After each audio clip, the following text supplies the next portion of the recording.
Hello all, it's that time of the month once again. PlayStation Plus free games collection is out and it's ready to download.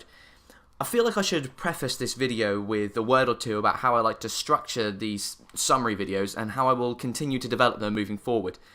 See, these videos are not reviews or playthroughs of the games featured, but are rather first impressions, supplemented with a small amount of research. My goal, you see, is to let you, the viewer, know what games are included and a brief summary or rather a first impressions of the games themselves. I try not to go too far into the story of the games, instead focusing more on the look and feel of the title, as when it comes to these more often than not smaller games, the gameplay is far more important. With that said, let's now head into the main part of the video. Sony have given us a staggering 5 games to try out this month, a massive addition onto last month's 3 and previous month's 2, so let's take a little look. First up, we have Color Guardians. Color Guardians is a running game. That's a genre these days. Released in May 2015, Color Guardians was developed by Fair Play Labs and jointly published by them and Niffler. The game has a Temple Run-esque feel, with gameplay involving guiding a little monkey Jinjo thing along a track collecting coloured orbs. To collect the various coloured orbs, you must yourself be that colour, and you do that by pressing the correct button to turn you that colour. Simple. Along the path, there are dangers to avoid, and moving can get a little frantic as you mash the D-pad trying to collect everything for that perfect score. Honestly, it's a fun little time sink that's perfect if you have any little buggers that want to go on the PlayStation. Next up is Hyper Void. Now, I'm pretty sure this is the first PS Plus free game that has VR support, not including demos or anything. So here's a nice step that I did wonder whether Sony were going to make at any point. So well done them. Released in February 2015 for PS3, it was brought to the PS4 in September of the same year before journeying across to Xbox One in January 2016. So we might see this as a future Scorpio VR title if they do plan on doing that at any point. Who knows? This was developed and published by In Frames Technology. This is a straight-up rail shooter come bullet hell type thing.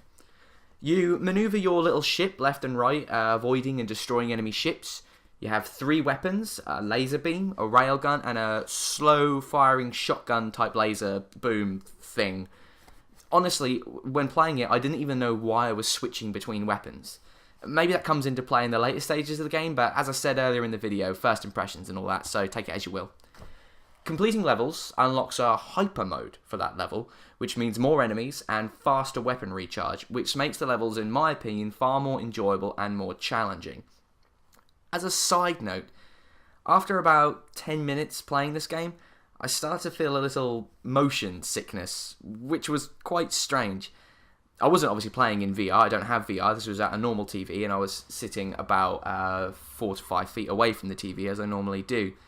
So it was quite strange to feel this effect. I mean, I've never experienced motion sickness before, but the game's unique art style might have had a unique effect on me.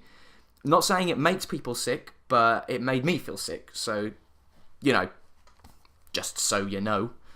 Onwards then to Tiny Troopers Joint Ops. Released in November 2014. Now, I don't have a fucking clue who gets the specific credit on this game, as everywhere I looked there were different developers and publishers credited for it. So, we'll stick to the opening credits of Epiphany Interactive, Wired Productions, Kokori Entertainment, and Plunge Interactive. See what I mean? So many different sites, so many different people. That was what was on the game. So, well done then. Great job.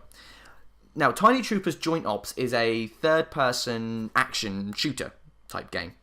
The gameplay involves moving your soldier or squad through the level, eliminating enemies, destroying buildings, protecting civvies, and all-round soldiering. Now, you shoot by moving the right stick in the desired direction, which can be a bit ropey, so it takes some getting used to.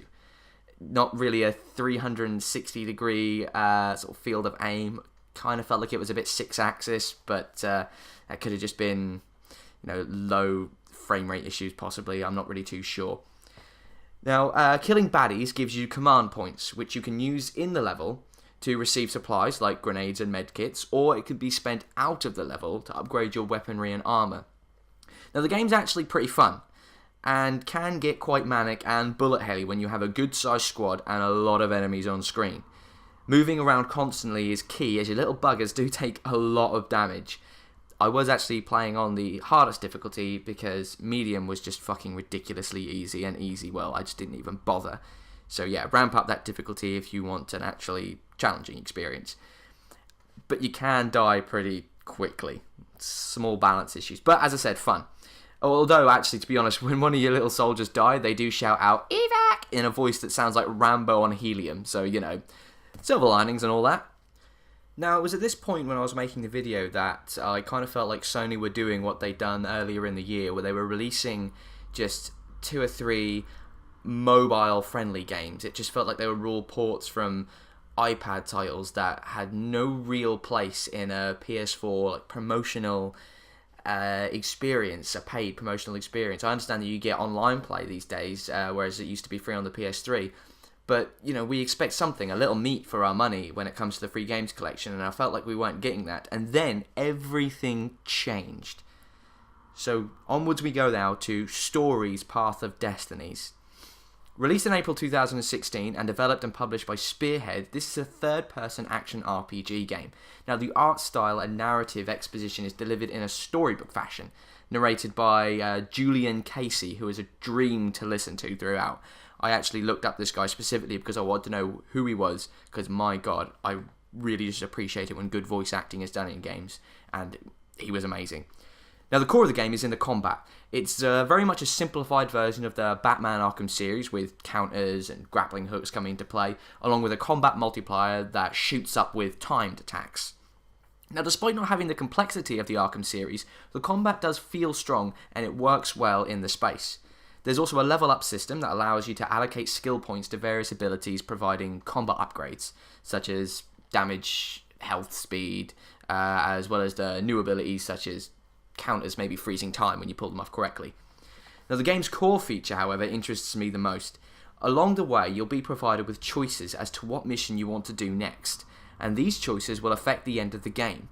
However, upon completion of a level, Reynard, the little fox guy that you play as, can choose to go back and try the other mission, the other path, whilst keeping all his experience earned from the previous level. Now, this is amazing. It's done narratively. It's explained away narratively by way of a magic MacGuffin, which I won't go into in case of spoilers and such, but it really does explain why that isn't allowed within the narrative. It doesn't break any immersion. Now, this obviously promotes multiple playthroughs to see all the endings, but more importantly, it also gives you the opportunity to see your choices play out with the ability to then backtrack. Now, I love this feature, and I would love to see it implemented in more choice-based games, as is quite often in games such as like Mass Effect. The game does not give you enough information to determine what choices you're making, and this can lead to a lot of immersion-breaking moments where you select the phrase that you want to reply to a character with, and it says something quite small. It explains it in 1 or 2 words, and when you say it, obviously it comes out as a sentence, but it comes out in a tone that you maybe didn't intend, that didn't sound the way you wanted it delivered, or sometimes it doesn't even match up at all, as we experienced a lot with Fallout 4. So I quite like the ability of being able to see this element of, okay, this is what I've done, this is what I've chosen, this is great, now I want to go see what I could have done. That I think that's very important in choice-based games, and something like this decision was very brave, I feel. It can obviously lengthen the game, and people might feel like it's padding, but personally I felt like it was a massive improvement to the game. So yeah, well done then. Anyway, from what I've played, I believe it's a good game and probably the centerpiece of this month's offering. However, last we have Invisible Ink, the console edition. This was released in May 2015 for Windows, April 2016 for PS4, and October 2016 for iOS. Now that, to me, as soon as I saw that release list, said something very important. That it was a Windows game initially meant that it was going to play like a PC game for me. And then it was released on iOS later. That made me feel a little bit better seeing a mobile type game but also on console. The fact that it went from PC to console to mobile meant that it was overall a very user-friendly game. So I was really, really interested to play it. It's a stealth turn-based tactics game. or turn-based tactics stealth game, whichever which way you want to put that. It was developed and published by Cly Entertainment. I think I've pronounced that right. They are the developers of Shank, Mark of the Ninja, and most notably, Don't Starve.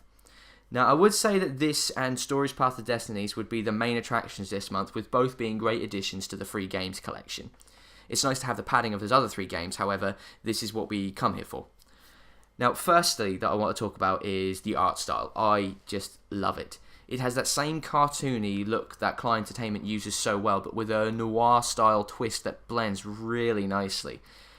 It's got a really Saturday morning cartoon vibe to it, but it also had this little bit of a transistor vibe in the way that it worked with its theme, which made me seriously happy. But I digress. Now, the gameplay itself would be familiar to those who have played the XCOM series. You play as an operator, directing your agents around the level. Now, level design is procedural, and you move your agents throughout the area with the use of action points. Action points are also used to interact with the environment, attack enemies, as well as set into an ambush mode, so you'll attack them when they come into range. However, as this is a stealth game, this should only be employed when necessary for quick takedowns to open up paths forward. Agents suffer from permadeath unless dragged to the exit, again feeling very much like XCOM, and not in a bad way at all. It doesn't feel like it rips it off, but it feels like it pays a really nice homage to this genre of play. Now, after a short time with this game, I feel I will definitely be playing it through to the finish, which I don't do often to these games. So, that's it for the PS Plus Roundup for December 2016, and the last for 2016.